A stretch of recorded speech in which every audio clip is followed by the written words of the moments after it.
which quarterback means more to their team? Michael Penix Jr. or Quinn Ewers? I think this is really obvious. I think it's Penix. I don't necessarily know that the Huskies are where they are without him. And to be honest, I love Quinn so much, but I think that we might have still been able to get to this place that we are if we had another quarterback. I mean, if Malik kept on playing, who knows? Maybe he matured a little bit, stopped making as many mistakes. I mean, he was 2-0. I mean, that's pretty obvious right there. It's on the paper. But Penix, what he's been able to do for this program and getting to New York for the Heisman award ceremony, I mean, that's huge. And he really transforms this offense. I mean, he balled out last year against us in the Alamo Bowl, and we had quite a level up for both programs to get to the Sugar Bowl and College Bowl playoff. Yeah, absolutely. T. Yeah, I'm going to go. I agree with everything that Nick says, but I'm actually going to say Quinn because I think if he's playing his best football, he not only makes our team the best version of what it can be, he becomes the connector to all of our different incredibly talented skill position players, but he gives us an extra element of being not just a good team, but being an elite team and being a national champion. And I think if you pull Penix, to me, I'm not wholeheartedly in belief that they are a national championship team with him at the helm. He has to play really, really good football, and he had to play really, really good football this entire season to keep them in games, to win them games. But I think we still haven't seen the best of Quinn, and we've seen our football team play really, really good, dominant football the last 2 weeks of the season. And if he is playing at the highest caliber of what we know he can do, then I think we're the best team in the country. And so I think if you pull that off of our roster, certainly now it even more becomes glaring because we don't have Malik, right? We have Arch, who's a guy that has only played less than 20 snaps. We can't not have a great performance from Quinn, not only in the semifinal, but going forward if we win this game. Well, his value definitely goes up a lot more now that Malik is off the roster, and the backup will be Quinn. Or Arch. No disrespect to Arch, but he is a freshman. He's played limited snaps. My question to you, though, with that is the gap further from being a national champion to where we are now with Quinn at the helm or him not at the helm than it is for Michael Penix not being at the helm and them not even being in the playoff? Because I feel like they're not even sniffing the playoff if he's not on their roster. So is it the guy, that's what I was going to ask, is what's more important, really, the guy that wouldn't have gotten there without, or the guy that makes their team the best team in the nation, like you said? Because that was a good point. It's a fair criticism, but I also disagree with the earlier point that if we had Malik starting, that we would be in the same spot. He won the 2 games. He won them ugly. I know that he's not as good of a quarterback as Quinn. He shouldn't be. He hasn't played as much football. If we were in this position with Malik, which I think the committee might have been a little bit more favorable to the University of Texas in comparison to what they did with Florida State, I would not believe that we were winning this game. We wouldn't be favored in this game, certainly.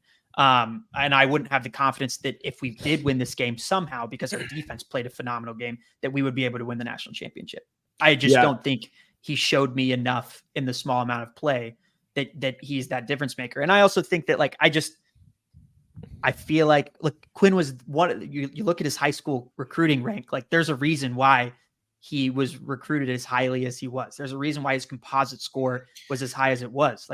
This guy can be a real difference maker, the best quarterback in college football if things are going right for him. And I also think they run the football really, really well.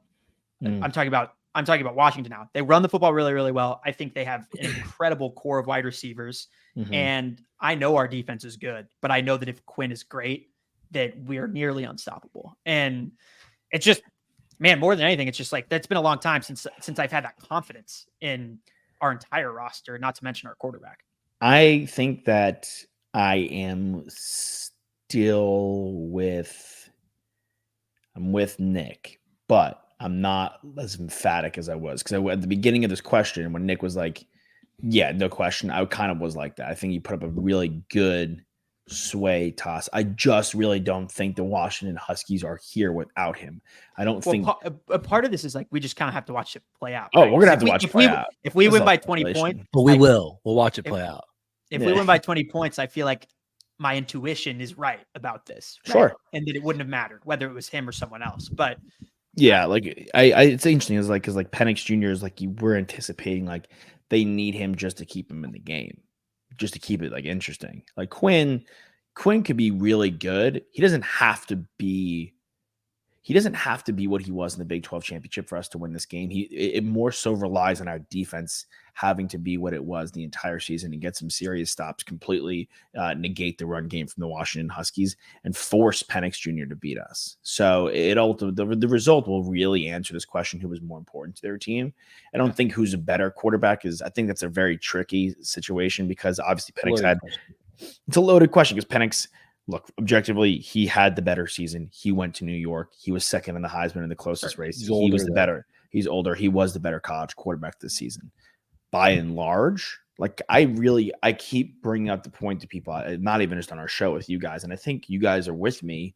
Quinn has 2 really good games. We come out on top in both these games. He could jump. He will jump him. He's a better prospect. The issue with Quinn Ewers, and the issue he's had, really, I felt, not really last year, but it did bleed from last year, was injuries. He missed significant time last year. He missed significant time again this year, which is another reason why I don't think, like, if he has 2 really good showings, even if we lose the national championship, if he balls out, we win the Sugar Bowl, he balls out again, and that game's tight, like similar to USC, Texas. Yeah, take the money and go. You have to, because what are you going to run the risk of getting hurt again? You've gotten hurt 2 years in a row.